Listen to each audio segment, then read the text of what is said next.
Mesdames et messieurs, bonjour et bienvenue dans cette émission mensuelle de European Monthly Briefing depuis les studios Voxbox du Parlement européen à Bruxelles. Nous allons parler aujourd'hui dans cette édition de la politique agricole de l'Union européenne qui a considérablement évolué ces dernières décennies afin d'aider les agriculteurs à relever les défis tels que les conséquences du changement climatique sur la biodiversité, l'eau, les sols, ainsi qu'aux exigences du marché mondial. Et pour parler de cela, nous avons invité Madame la députée Maxette Pirbaka. Bonjour. Bonjour, Monsieur Radouane. Madame Pirbaka, vous êtes une femme politique française, élue députée européenne depuis 2019, ici au Parlement européen. Et vous êtes également membre de la Commission du développement régional. Et pas que, vous êtes également agricultrice, syndicaliste, et vous êtes également présidente nationale pour les Français d'Outre-mer. C'est bien ça? C'est ça. D'accord, très bien. Merci et bienvenue. Donc, récemment, vous avez effectué un déplacement à l'île de la Réunion pour, en parallèle à la foire agricole, où vous avez pu rencontrer et discuter avec des agriculteurs et des apiculteurs. Voilà. Et j'ai pu consulter un enregistrement où vous avez discuté également d'un problème qui est lié à la destruction des ruches. Est-ce que vous pouvez nous expliquer un petit peu les attentes de ces apiculteurs du Parlement européen et nous parler également un peu de la problématique du domaine agricole d'une manière générale? Déjà, je vous remercie, Monsieur Radouane, de m'inviter dans l'info mensuelle de l'Union européenne. Aujourd'hui, c'est important pour moi d'être là pour parler vraiment de nos spécificités au niveau de l'agriculture des territoires ultramarins. Surtout que nous avons des aides comme le POSEI, l'aide spécifique au niveau de l'insularité, au niveau de l'agriculture. Et c'est important pour moi de venir. Oui, j'ai été invitée à La Réunion déjà en tant que présidente de jury à Bois-Panon concernant l'élection pour avoir un concours des confituriers des Outre-mer, puisqu'on parle de nos fruits dans nos territoires ultramarins. Et vous m'avez demandé pourquoi je suis venue, j'ai rencontré les apiculteurs.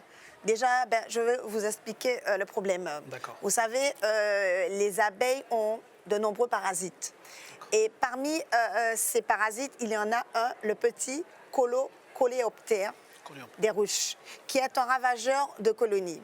Il y a donc sur le territoire français une politique systématique d'éradication qu'un cas est détecté aujourd'hui à La Réunion. En clair, c'est un petit coléoptère, un seul, est découvert dans une ruche. La ruche est détruite ainsi que les abeilles. Et pas seulement cette ruche-là, mais toutes celles avec lesquelles elle est en contact. Donc, il n'est pas rare que pour un malheureux petit coléoptère détecté, les services de l'État brûlent 50 ruches et tuent donc des milliers d'abeilles. Alors, vous savez, sur l'île de la Réunion, le petit coléoptère a été détecté pour la première fois en juillet 2022. Et depuis lors, l'État détruit systématiquement toutes les ruches infestées. Et on est aujourd'hui à 250 ruches brûlées. Vous imaginez, pour une petite île comme La Réunion, les apiculteurs m'ont demandé d'intervenir en tant que députée européenne. Et c'est des gens qui sont passionnés comme moi-même, qui aiment leurs ruches, qui aiment leurs abeilles et qui sont dévastés quand ça leur arrive. Plusieurs apiculteurs aujourd'hui que j'ai rencontrés pleuraient en me racontant le carnage. J'en ai connu qui ont pleuré. Le problème, c'est que les abeilles à La Réunion n'ont pas les mêmes souches que nous, que la France métropolitaine. Ce sont des abeilles de souche africaine déjà, et non européennes. Elles sont plus résistantes et font la capacité de se défendre contre le petit coléoptère, contrairement à leurs cousines européennes. La politique d'éradication systématique est donc excessive et pour moi inadaptée. Au cas de La Réunion, les apiculteurs là-bas estiment qu'avec leur abeille de souche africaine, ils peuvent parfaitement vivre en ayant. Ça veut dire, comme on dit, c'est le vivre avec, on dit, chez eux. Vous savez que La Réunion est à 12 000 km de la France métropolitaine de l'Hexagone. Ce n'est pas menacer la contagion. Et les apiculteurs aujourd'hui réunionnais m'ont donc saisi, M. Radouane, en ma qualité de députée européenne et aussi de technicienne, pour que je plaide en leur faveur auprès des services de l'État et de l'Union européenne et des institutions européennes. Ils veulent faire reconnaître aujourd'hui la spécificité de leur apiculture et surtout pour qu'on arrête ce carnage aujourd'hui d'abeilles qui n'ont aucune justification sanitaire dans un contexte aujourd'hui rayonnais. J'avais déjà consigné une question écrite à la Commission européenne sur ce sujet et je me suis engagée auprès de mes compatriotes ultramarins apiculteurs pour relayer leurs doléances et je pense pouvoir avancer aujourd'hui sur ces choses. Justement, en tant que membre de la commission du développement régional du Parlement européen, est-ce que vous pouvez nous en parler un peu on va dire, des objectifs de cette commission et champs d'action? Est-ce que cela fait partie des champs d'action de cette commission ou pas, s'il vous plaît?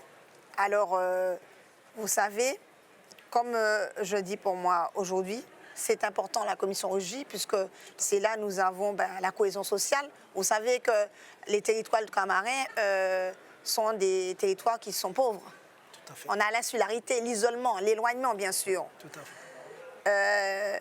Pour moi, il est important qu'on mette en place ce qu'on appelle la politique de cohésion sociale, c'est-à-dire l'aide au développement des régions les moins favorisées, comme les départements d'outre-mer, et au niveau les plus favorisés. Pour ce faire, aujourd'hui, elle dispose des fonds FEDER. Vous savez, c'est quoi? Les fonds FEDER, c'est dédié à l'aide à l'innovation, à la recherche, au numérique ou encore au soutien aux petites entreprises. On appelle ça les PME. Et le rôle de la commission régie dont je suis dispose aussi des fonds de cohésion qui sont dédiés au réseau trans-européen de transport et aux projets d'infrastructure environnementale, puisqu'on parle aujourd'hui d'environnement. Enfin, c'est très important, la commission régie dispose aussi, vous savez, du FSE, qui est important sur la formation, et le Fonds social européen qui finance aussi aujourd'hui, M. Radouane, lié à l'emploi et à la formation, à l'apprentissage et à l'inclusion sociale aussi. Le développement régional, pour moi aujourd'hui, c'est l'un des plus gros budgets de l'Europe avec 351 millions d'euros distribués sous la programmation 2014-2020. Et un budget à peu près similaire pour la programmation 2021-27, un peu similaire. Vous voyez que c'est énorme, c'est énorme pour moi. La commission régie aussi, c'est surtout la manifestation de l'Europe au quotidien. Vous savez, quand il y a des travaux sur la route et que vous voyez sous le panneau un petit drapeau bleu européen, derrière, c'est la commission régie. Quand votre PME reçoit des aides européennes pour s'équiper, il y a aussi la commission régie. Idem quand votre formation bénéficie d'un financement public, eh ben, c'est les fonds structurels et de cohésion sont un instrument pour moi extraordinaire au service de la vie quotidienne des Européens. Ils interviennent aussi pour accompagner notre développement, mais ils sont aussi là en cas de coup dur, vous le savez. Par exemple, si nous avons des victimes des catastrophes naturelles, ça rentre dans ce fonds aussi, il faut le savoir. Et ça a permis des régions entières à sortir de ce développement et à améliorer leur niveau de vie des gens, comme par exemple les départements d'outre-mer, comme les RUP, les régions ultrapériphériques. J'ajoute aussi qu'ils sont également très importants chez nous, dans les outre-mer, dans les 5 départements d'outre-mer français, et aussi sans oublier aussi mes amis portugais et espagnols, bien sûr, qui représentent 1% de la population européenne et pas moins aujourd'hui de 2,8% de fonds cohésion qui sont distribués aujourd'hui. Nous sommes d'ailleurs plusieurs élus ultramarins assiégés en commission régie. Vous le savez que c'est un élu ultramarin qui est président. Vous le voyez aussi, Monsieur Radouane, je pense, vous suivez que la politique de la cohésion régie est l'une des plus grandes réussites de l'Europe aujourd'hui, je le dis. Et je suis fière aujourd'hui, en tant qu'ultramarine, d'apporter ma pierre à l'édifice à mes ultramarins. Très bien, Madame Axette. Justement, le ministre de l'économie et des finances français, Bruno Le Maire, récemment, lors de son déplacement également sur l'île de la Réunion, il avait déclaré sur la chaîne de télévision de la Réunion Martinique qu'il était prêt, il a déclaré qu'il était prêt à une réforme en profondeur de l'octroi de mer. Que pensez-vous de cette déclaration, Madame la députée? Alors déjà, je vais expliquer que c'est l'octroi de mer. L'octroi de mer, ça date des années depuis 1670. C'est un droit de douane frappant les flux de marchandises entrant dans les territoires d'outre-mer, comme on le sait. Son but premier était de protéger pour nous le marché local, c'est-à-dire en taxant les importations. En même temps, ça permettait le financement des territoires. Et aujourd'hui, cette taxe aujourd'hui existe.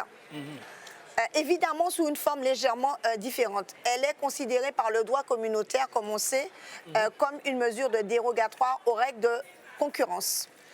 La France doit donc demander l'autorisation, bien sûr, à la Commission européenne pour maintenir l'octroi de mer en 2022. Je l'avais fait aussi à la DGU Taxe au Parlement européen. En 2022, la Commission a ainsi autorisé la France à maintenir, comme on dit, l'octroi de mer pour nos 5 départements d'outre-mer. Pour la période de la nouvelle programmation, il me semble 2022-2027. Mais ce qui pose le problème de l'octroi de mer aussi aujourd'hui, c'est qu'il est très difficile aujourd'hui à mettre à cause des nombreux régimes d'exemption. Il est compliqué et coûteux à collecter pour l'État et que l'existence de barrières aujourd'hui douanières favorise les rentes au détriment de la concurrence et de l'innovation aujourd'hui. Mais surtout, ces taxes sont artificiellement gonflé le prix, je peux dire, de nos territoires d'outre-mer. Aujourd'hui, je pense qu'on estime que la fin de l'octroi de mer ferait baisser les prix de près de 10%. C'est important pour nous, ce qui n'est pas beaucoup de ces temps d'inflation importante aujourd'hui. D'un autre côté, le produit de l'octroi de mer permet aux collectivités, bien sûr, territoriales, avec un niveau de ressources propres aussi important. Aujourd'hui, la question qui se pose depuis très longtemps est celle de la suppression de l'octroi de mer. C'est ce que voudrait l'Europe et c'est ce aussi voudrait Bercy. Mais ce que c'est, ça ne redoute pas des collectivités territoriales qui veulent garder, bien sûr, c'est important, un outil propre de financement. Et surtout, remplacer aujourd'hui l'octroi de mer par quoi? Si c'est augmenté aujourd'hui par la TVA, ce n'est pas acceptable socialement, vous le savez, dans les territoires, puisque nous sommes nettement plus pauvres que la métropole. Alors, quelle est la réaction aujourd'hui des ultramarins? C'est ça, voilà, c'est ça ma question. Alors, justement, vous imaginez, qu'est-ce moi qui est ultramarine, que je rencontre tous ces chefs d'entreprise, tous les gens des 5 départements d'outre-mer, eh bien, les ultramarins aujourd'hui, vous savez qu'est-ce qu'ils pensent? Ils sont tiraillés, bien sûr, entre la nécessité de financer leur collectivité et les conséquences négatives sur les prix. Ils ont écouté les déclarations, moi-même j'ai écouté les déclarations de M. le maire, et comme moi, ils sont sceptiques. Pourquoi? Le ministre, M. le maire, a parlé de l'octroi de mer. Oui, tout à fait. Ce qui met tout le monde d'accord. Mais il n'a rien dit de plus pour moi aujourd'hui. On ne sait pas dans quel sens ira la réforme ou à quel en sera aujourd'hui notre calendrier. Mais ça reste son intention personnelle. Mais ça reste sur notre calendrier. Tout à fait. À ce stade, on peut parler de pétard mouillé, excusez-moi de vous le dire. Et ce qui est sûr, c'est qu'il faut agir rapidement et pour moi fortement pour le pouvoir d'achat de mes compatriotes d'outre-mer. Il faut savoir aussi que la situation y est très compliquée puisque aujourd'hui les prix sont plus chers qu'en métropole, comme on le sait, en partie à cause de la perception de l'octroi de mer, alors que les revenus sont inférieurs, M. Radouane. Et cette situation pour moi est explosive.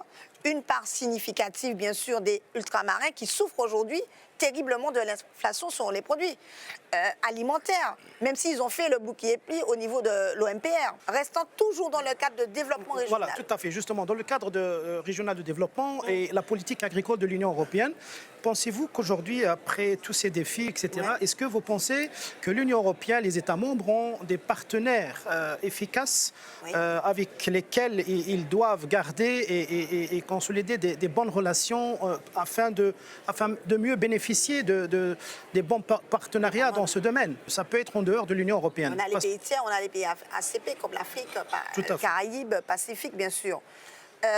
Par exemple, pas seulement l'État central, mais aussi on a des régions et des collectivités qui parrainent souvent des villes et des régions dans des pays amis. Vous le savez, il existe ça de très nombreux programmes locaux et régionaux et de coopération internationale. Et c'est très bien pour moi. Aussi, nous menons aussi d'ambitieuses politiques de développement territorial hors de l'Union. Il existe un fonds, on appelle ça la FED. La FED, c'est un fonds européen de développement qui agit pour aider aujourd'hui le développement de pays tiers dont nous avons 70 pays. Hein. Ils étaient initialement aussi tournés vers les pays africains, comme vous le savez, anciennement colonisés par les États membres. C'est désormais plus large. Le 11e programme aujourd'hui du FED, le dernier en date de la programmation 2014-2020, qui était doté de 30,5 milliards d'euros et a fait beaucoup de bien de nombreuses populations locales. Et le prochain FED est en cours de négociation aujourd'hui, des négociations qui sont très compliquées dans le cadre de l'ACP, puisque c'est les accords Caraïbes, Pacifiques, dont on dit les accords, les post-Cotonou, comme vous le savez. Et j'espère que le montant seront moins maintenus, parce que 30 milliards d'euros, ce n'est pas négligeable, bien sûr. Tout à fait. Même si c'est trop peu dans le monde, comme on dit, mais on sévit largement de la pauvreté. En tant qu'experte justement dans le domaine de l'agriculture, Oui. est-ce que vous pouvez nous donner quelques chiffres, par exemple, et quelques pourcentages, où nous en parlez un petit peu des produits qui sont exportés de l'extérieur de l'Union européenne? Ben, écoutez, vous le savez, l'Union européenne est une immense, bien sûr, puissance, bien sûr, agricole, puisque c'est 42% du budget de la PAC, dotée d'un système productif hyper performant chez nous. Elle soutient fortement les exploitants agricoles via la politique agricole commune, on appelle ça la PAC.